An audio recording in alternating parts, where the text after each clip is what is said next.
Have you received a letter of demand accusing you of infringing copyright online? If you have, you've come to the right place, because I'm going to share with you my 7 tips on how to overcome this problem.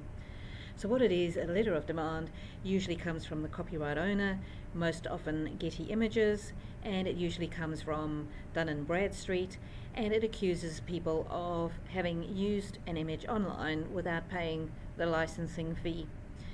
So I'm going to give you a bonus tip. My bonus tip is don't take advice online from random strangers or even well-trusted business coaches. They can be well-meaning, but often legally incorrect. So I am the Legal Lioness. My name is Cathryn Warburton. I am legally trained, and this is why I'm giving you some legal tips today. My first tip is don't panic. My mum recently had a fender bender, and her first instinct was panic, and she hopped out of the car and said, "I'm so sorry." Please don't do that. Not only with these types of letters of demand, but any type of letter of demand. Most clients who come to me, once they've already responded, their response has been, "I'm so sorry, I didn't know I was infringing your copyright." Ignorance of infringement is no excuse, it's no defense, and if you say, "I'm sorry that I infringed," you've admitted you've infringed, and just go and pay them, because you're going to have to pay them now. You've admitted liability. So don't panic. Number 2, don't ignore.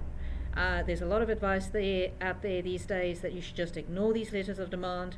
My good friend Elaine, who is also my hypnotherapist, she decided this is what technique she was going to employ when she got a letter of demand. And honestly, they harassed her, they phoned her 5, 6, 7 times a week, on weekends, after office hours, sent so many letters. It was a massive stress. And more importantly, if they want to, and you have infringed, they can take you to court. So you go from having to pay maybe $1,500 to having to pay $1,500 plus their legal fees of $40,000, $50,000, $60,000. It makes absolutely no sense. Second tip, don't ignore it. Third tip, is it a scam? There are scammers out there pretending to be recovering copyright fees for copyright owners. So how do you know? Firstly, if they contact you by telephone only, that could be an indicator that it's a scam. If that happens, tell them to contact you in the usual way, and that you think it's a scam and you're going to contact the federal police. If they are genuine, they will know how to contact you, they will know how to find your address, and they will be in touch by sending you a letter. Please, don't give them your address or your email address. If they don't already have that, that could indicate they're a scammer. So don't give them any details. The other thing to do is see who the letter's from, usually Dun & Bradstreet. Hop online and check their details, find the phone number online, and then phone them to discuss it. Do not use the phone number that they give you at the top of their letter, because if they are a scammer, they're going to just direct that to themselves instead of to the proper debt collection agency. So you've taken step number 3 and check to make sure it's a scam, not a scam. Number 4 is just compare the images and make sure that they actually are similar. Now, I've been doing this for 20 years, and in that time I've never seen a single one that haven't been virtually identical. But who knows, you could get lucky. Just check, are they similar? My 5th tip is that do you actually have a license? You might have paid to use this image. If you have a license, go and find it, send them a copy, and that basically is your get out of jail free card.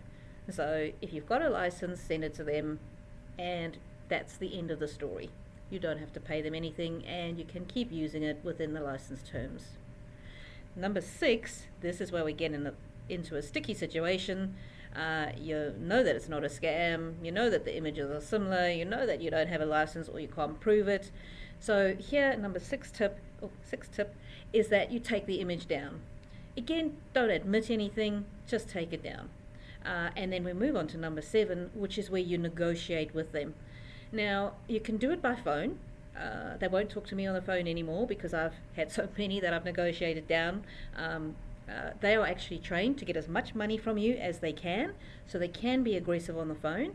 You don't need me to help you with this negotiation. You can do it yourself, you can. Just call them If that makes you nervous, send them an email and make them a counter offer. Now, because I've been doing it for a while, I can usually get them to agree to about 30% of the original demand. So you can see if the original was $1,500 and you pay $500-600, it's not ideal, but if it gets you out of the sticky situation, my advice is pay it and move on. Sometimes it can be very expensive. I had one client who had 10 images on her site, so the $1,500 was per image, and it can be more than $1,500. So that poor client, she ended up with a $15,000 bill, and of course in that case I helped her negotiate it down. But if you've just got a demand for 1 or 2 images, it's not worth getting me involved. Do the negotiation yourself.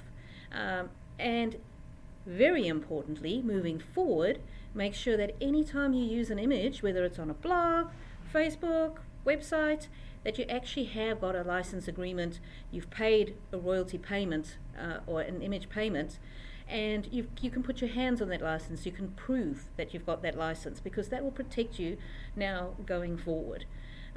So those are my 7 tips. Don't panic. Don't ignore it. Check if it's a scam. Are the images similar? Which they probably are. Do you have a license? Your get out of jail free card? If you can't find it or can't prove it, number 6 is take it down, and number 7 is negotiate the lowest amount you possibly can. Good luck with it.